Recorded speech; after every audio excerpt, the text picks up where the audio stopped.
Hi, this is B from Sorcery Soap. Today we're going to make little sea turtles, like these little guys. This shape right here. And for those who don't know, I make and offer soap dough. And soap dough is cold processed soap that is kept from fully curing so that you continue to break up the crystal structure. This is fully saponified, but it's not cured, so it still has water in it. And every time you mold it, it breaks that structure up so it doesn't harden until you leave it alone. You make a shape and leave it alone. So if you don't know what soap dough is, I have some explanations much more detailed on my channel, so go take a look at those, and if I remember, I'll put some links in. So anyway, we're going to make the sea turtle today. So here's all the components that you're going to need. So we have to have a bottom. Here's my little example sea turtle. So he has to have a bottom to adhere all these little pieces on. So the bottom is smaller than the top, which is these two sizes. And these, I'll put a link for these. These are really great cookie cutters for soap dough. I mean, circles are always important, and I've had these forever. They're from Ateco, I think, on Amazon. Anyway, so this comes from the larger one and the smaller one from the smaller one. Okay. And before you assemble it, you want to make this shape on top. Now, I just handmade this shape, but I have a little secret I want to show you. So these are all its legs, and I'll show you how to do those in a second. So you take, let's see, take something that's the same size, because you can draw it, but ideally you never want to drag a tool over top of soap dough because you're going to get drag marks, and drag marks look like this. So when you do this, well, this is really good soap dough, it's not giving me any drag marks, but generally you get like little crumbs on the edge and it makes it look less clean. And this is a little bit wet. Let's see if that works. Well, no. The soap dough is really good, but generally speaking, that's what happens. So we don't want to do that. And so how do I avoid that regardless of what quality I'm working with? And I mean quality as far as like cure, like how long it's been sitting there. And even, here's another tip. If you make your embellishments and go back and make your creases or definition marks after they've dried just a bit. See, these are all these are kind of cured. Let's see if I can create that. Okay, so this is really wet. Yep, right there. See, right? I don't know if you can see this. There's little like crumbs. And I know that right there, I avoid at all costs because I want it to look clean. I want it to look like there's no, just amazing. So we want the amazing. So let me see, where's my little tool? Okay, so these are from Innovative Sugar Works, and they're my favorite tools. They interviewed me once and put a blog post up about me because they'd never seen anybody use their tools with this kind of stuff, with soap dough. So that was pretty cool. Anyway, so this is a standard shape, like right here. So I'm not gonna drag it, I'm just gonna push into it. And so I want to make my two sides first, whoops, and then I connect them essentially. I pushed too hard on that one.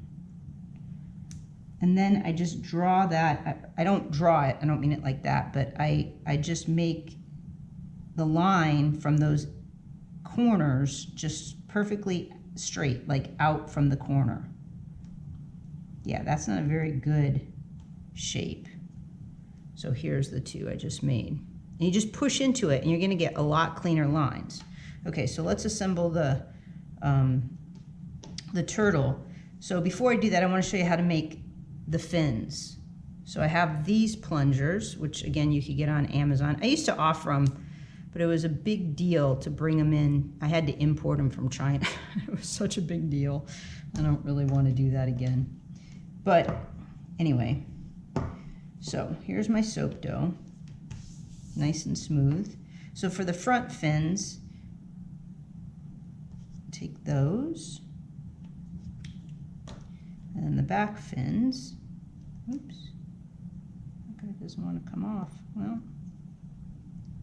I try to use as little cornstarch as possible so that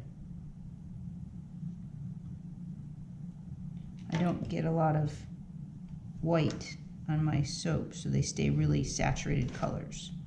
Okay, and so then you take the same shape, so this is the same shape that came from here, and about halfway, a little less than halfway, you cut that out, right? Like that. Okay. And so, like that. And we're going to clean up those edges. Usually I use techniques like, oh, I just did that. Bless America. Okay, so the pieces that come out of here are that shape. And if you put them together and roll them up, they come up to about that shape. And the reason why you want that excess exactly every time is because we're going to assemble this like this. And where's my paintbrush? Here we are. This is just water. And so we take that and put that in the center. We take our little fins and smooth those edges out so they don't have sharp edges, because animals don't have sharp edges. And it's not like we're trying to make them look super realistic, because, I mean, it's soap, but smoothing those edges out is a nice detail. So remember, this is the bottom that we're doing, so we're going to put that on there. And these are the front fins. Now, and if you want to make them so that they, like, you don't have to cut their fins off, tuck their fins in just a bit. They're flippers, or I'm not really sure what they are. Fins, I'm going to call them fins. No, flippers. Flippers seem more appropriate. Okay. So you tuck them in, and you can always bend them up so that they sort of tuck underneath, like this guy, because you don't want to have to cut them. Oh, I just broke it. Bless. That's the problem with that. That's okay. We'll just stick it back on with water. There. See, and that's probably a better idea. That's why I make things that don't stick out very much, because I don't like things to get broken. Well, that'll stick on. I'll let that cure. Okay. So then, let's make him flat just for this. And there we go. Remember, it's just, oop, those are my big ones. I want the little ones. Remember, this is just water.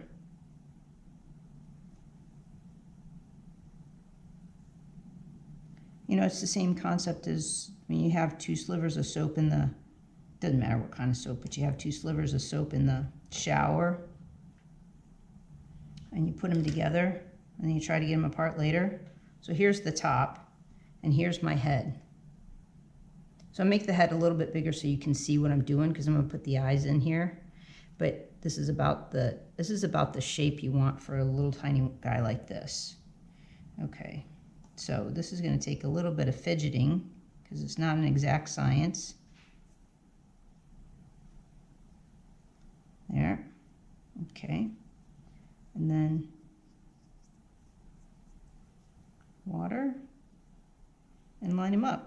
And then pop his head up just a bit, like that. And there's your sea turtle. See, this little guy right here was a little bit wet when I pushed in. If you wait just a little bit until they cure, just, I don't mean cure, just, yeah, I do mean, but it's a really fine line. Just wait just a second. You're going to get a lot cleaner results, because you're not going to have all those little soap crumbs. So, and then we're not finished. So let me show you how I did this guy. So here's the head.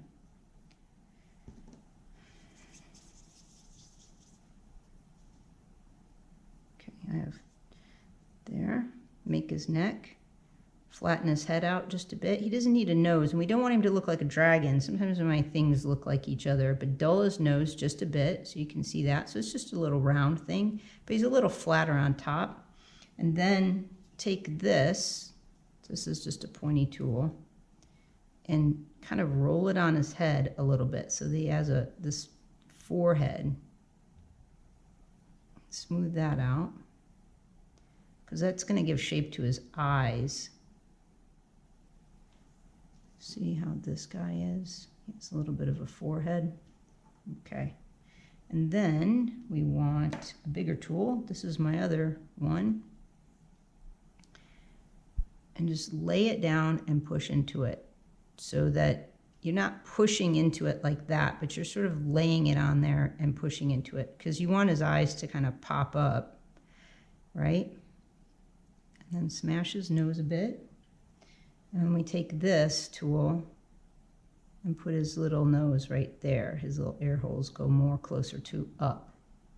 That's why you don't need to have his mouth so much. And we're not going to draw the mouth on. It's completely assumed. Nobody's going to give you grief. See, there's a little subcrumb right there. Okay. So then, and you can still manipulate it. So if, like, I just kind of munged it up a bit, so I can smooth that over and do it again. But you can't do it too many times because it'll get crumbly, but you want to do, like, really fast strokes. Just do it and be done with it and not fiddle with it. So here's the shape of his eye. That's how big his eye is, the white part of his eye.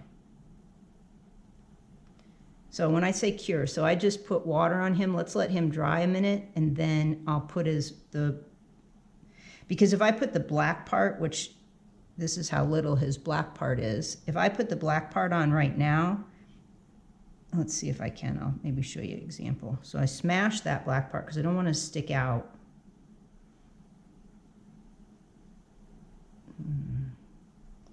I don't want it to slide is my point, and I want it to be able to press it on there, and when there's water on there, it slides around. Okay, that's stuck. It's a little bit more evaporated. See, the water evaporated, and I guess that's what I mean about curing. Oh, let's put him over. His eye's a little bit wonky. Oh, this is a little fiddly. That's why you want it to not have the water on there. Okay. Anyway, there's his face. You can see. And because it's soap dough, it's colored soap dough, it's not going to wash off. So here's the first sea turtle. Let's do the whites and all that together. One of the reasons I have a hard time explaining what I do, because I don't think. I mean, I just see stuff and I'm like, oh, okay, this will fit here and this will fit there. And like, how do you explain how much white to put in here? Well, I made a big hole in there, so I guess that's the right size. I mean, it is a lot of guesswork, and you just kind of have to see for yourself. But this whole shape thing, the reason that I make it with, okay, so there's the white, and we put that in there. There's still enough water in there, it'll stick. There, okay? And if anything falls off, just paint it with water again and let it cure. It'll stick. No problem. It's soap. So, yeah, so that, you know, I use these shapes. The reason I use these and I just don't hand mold every single thing is because if I'm going to make more than one, I have to have sort of a pattern so that they all look similar. They don't have to look exact, I don't think, but they need to look similar.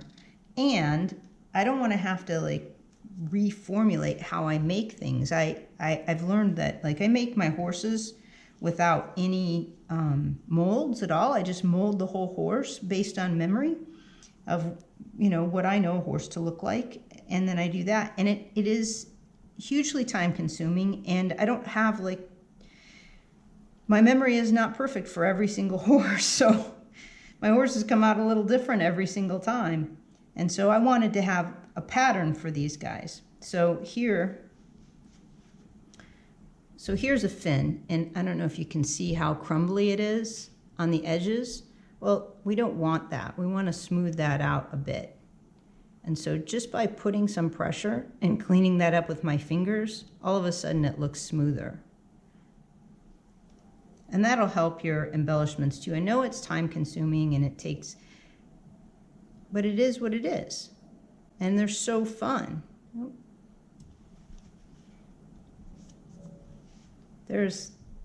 I wipe my fingers off constantly, and I try to be conservative with my footprint, so I use washcloths that I've bought for specifically for soap. So I wipe them off and I wash them in a whole load and I reuse them so that I'm not always using paper towels. Plus paper towels have tons of fibers in them, different types of fibers than cloth.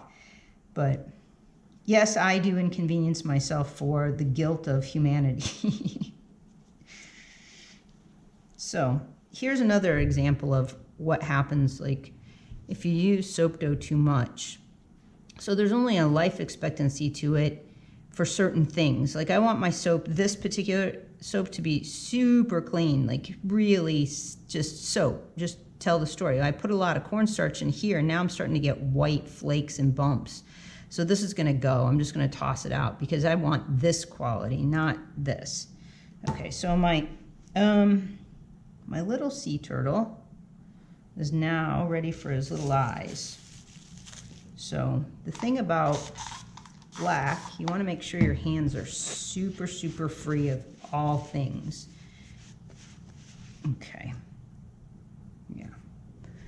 Let's see, am I still recording? Yes. Okay.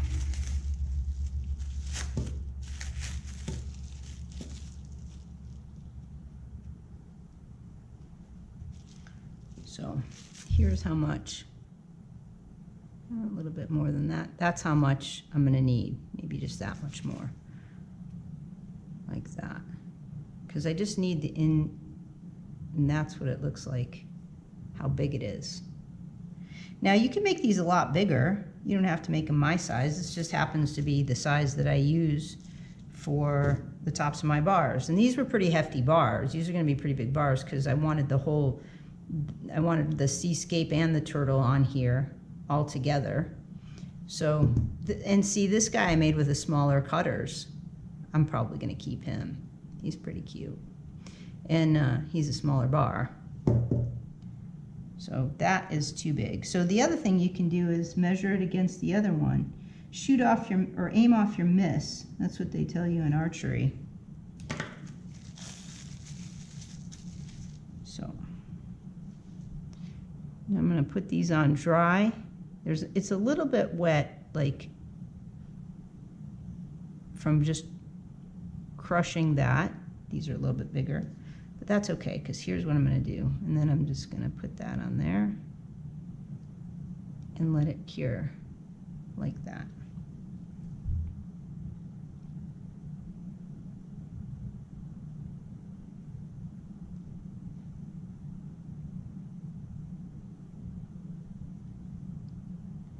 A little bit more water in there so that they adhere. So we're going to break that structure and make them stick to each other, essentially. So when he cures, now I want to spray it, give it a little spray with alcohol so that black doesn't run or the white doesn't look weird or anything. And so right now he's pretty soft, but you see how shiny he is? He'll dry nice like that because all my soap was really smooth. So anyway, there you go. There's how I make the... If you have any questions, please leave them in the comments. I'd be happy to answer. And if you like this channel, like and subscribe and hit the little notification button. I'm going to do better at making videos for soap dough so you can see how I make. I'll do another video on making books because I haven't done that in quite a while. And somebody just asked me something today about making, if I would do a video, on soda ash. And soda ash is such a horrible thing for most soap makers. So when I get more information, I can sort of write a paper about it. Then I'll make a video on soda ash for you. And leave comments and tell me what you want to see videos on, because I'd be happy to show you how I do things. There's a million ways to do all this stuff. And cake makers are out there doing stuff with fondant and gum paste and a whole variety of sugar things. Why not do that same thing with soap? I mean, who wouldn't want that? Like, really? And just the fact that it's a good recipe, it's a great bar soap for you, and it's fun.